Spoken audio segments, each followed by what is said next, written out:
Welcome to the show. Big things happening in tech. Let's get into it. We're kicking off with an Amish woman made by AI wants to sell you supplements. A real person is behind it all. Drop your thoughts in the chat. We're reading everything live. So I was reading about this case where a company used an AI-generated persona to sell health supplements. And it turns out a real person was behind the whole operation, just like our Amish woman example. Apparently, the company used this fake persona to reach out to potential customers on social media. And it's estimated that they made around $1.2 million in sales before they got caught. I mean, that's a pretty staggering number, and it just goes to show how effective these tactics can be, even if they are totally misleading. This whole thing just raises so many questions about accountability and regulation in the world of online sales. So essentially, we've got a real person hiding behind a fake AI persona to sell supplements, which is just wild. I'm wondering what kind of implications this has for the future of online sales and advertising.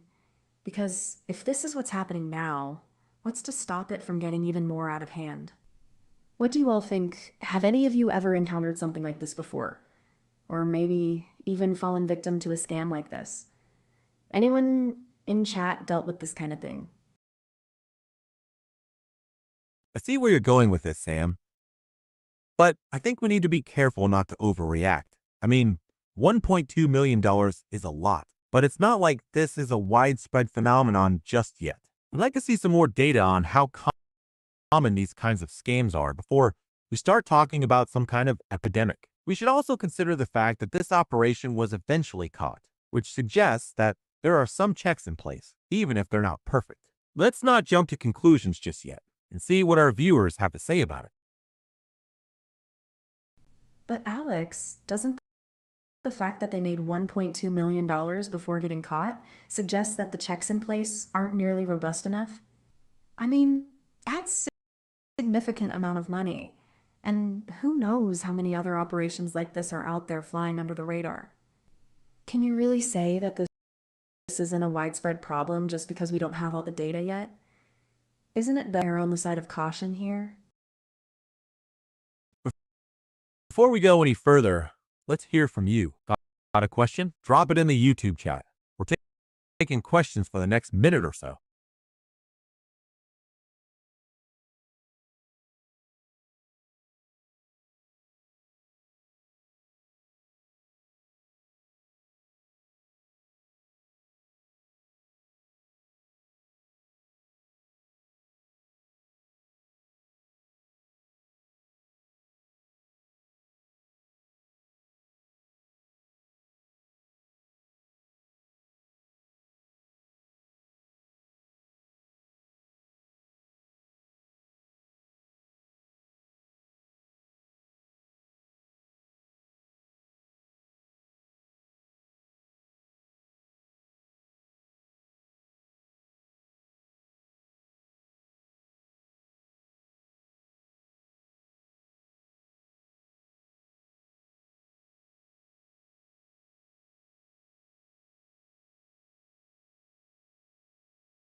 I think we do need to consider the data we have, and $1.2 million is certainly a notable figure. But we also have to look at the context. This was a relatively sophisticated operation, and it still got caught. I'm not saying the current system is perfect, but I do think it's a good sign that they were eventually shut down.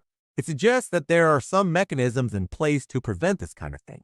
We should be careful not to assume that this is just the tip of the iceberg without more evidence.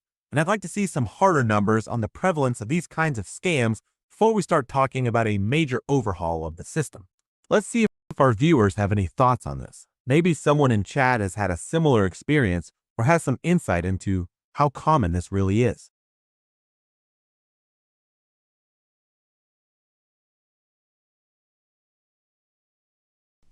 I understand what you're saying, Alex, but I still think we're being a bit too quick to downplay the significance of this case.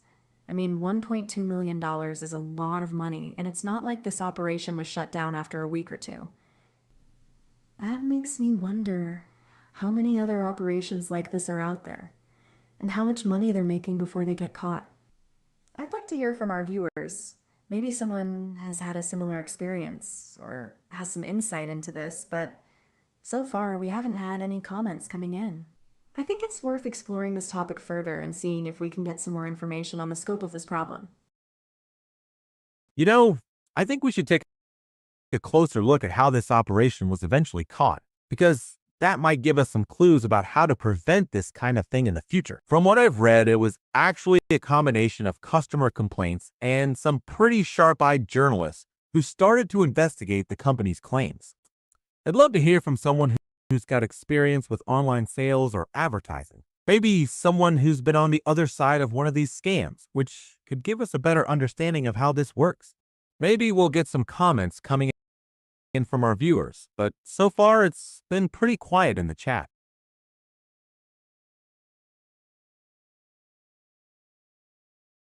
You know, Alex, I think that's a great point about how this operation was caught, but it also highlights the fact that it was a pretty ad hoc process. I mean, customer complaints and journalists investigating. I'm still waiting to hear from our viewers on this. Maybe someone has had a similar experience or has some insight into how common this really is. It's surprising that we haven't had any comments coming in yet. I'm starting to wonder if people just aren't how prevalent this kind of thing is. Maybe we can get some discussion going and see if anyone has any thoughts on how to prevent this kind of scam in the future.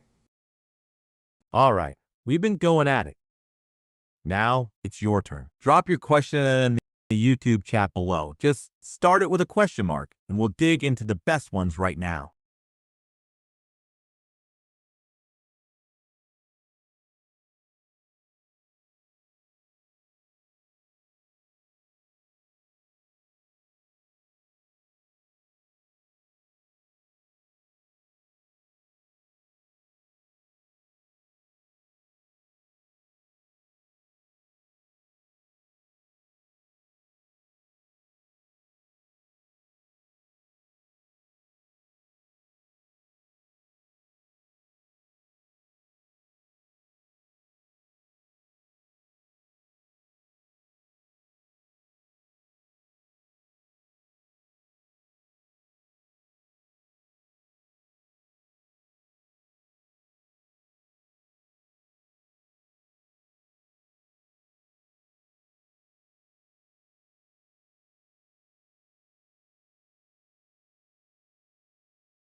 All right, we've gone through our list. What do you all want to talk about? Drop your questions and topics in chat. We're really interested in hearing your thoughts on this issue of AI-generated personas and online sales scams. So don't be shy. Share your experiences or questions. Let's see if we can get a discussion going, and maybe someone in chat has some insight into this. I'm looking forward to seeing what you all had to say. I still think we're underestimating the potential scope of this problem, Alex, and I'd like to keep exploring it. The fact that it took customer complaints and journalists to catch this operation rather than some kind of systematic oversight suggests there's a lot of room for improvement in terms of regulation and accountability. I'm not convinced that we should just wait for more data to come in before we start considering ways to address this issue, because by then it could be too late. Let's keep discussing this and see if we can't get some more insight from our viewers. Maybe someone out there has a unique perspective on this.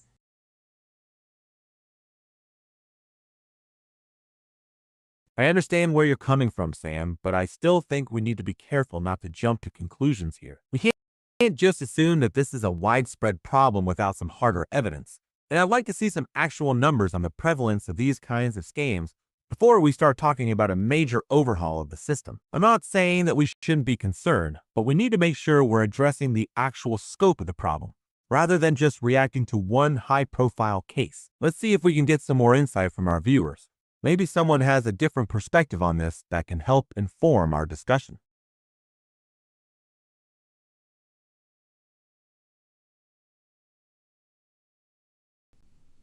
I think a good example of this is the fake online review scandal that hit a few major retailers a couple of years ago, where it turned out that some companies were paying people to write fake reviews to boost their products' ratings. That was a pretty big deal, and it ended up costing those companies a lot of money and credibility, but it also made me wonder how many other companies were doing the same thing without getting caught. It's cases like that which make me think we need to be taking a closer look at the systems in place to prevent this kind of thing, rather than just relying on customer complaints and journalists to root out the bad actors. Maybe we'll get some comments from our viewers who have experience with online sales or advertising and can give us a better idea of how common this really is. We want to hear what's on your mind. Ask us anything in the chat below, and we'll tackle it right now.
Sam, I understand you're drawing parallels with the fake online review scandal, but don't you think that's a bit of an apples and oranges comparison? I mean, we're talking about a specific case of AI-generated personas being used to scam people, whereas the fake review scandal was a more straightforward issue of companies trying to game the system. Can you really say that the same lack of oversight that led to the fake reviews scandal is at play here? Or are we just making assumptions based on a few high-profile cases?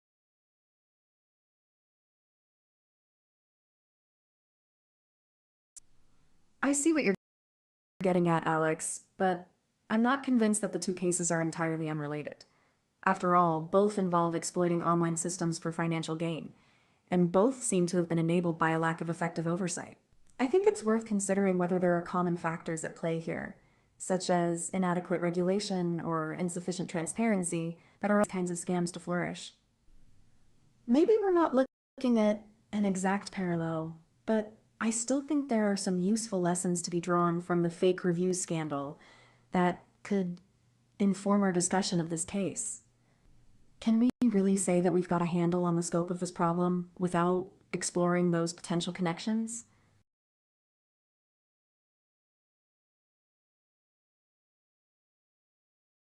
I think we need to be careful not to conflate these issues, Sam, because while both may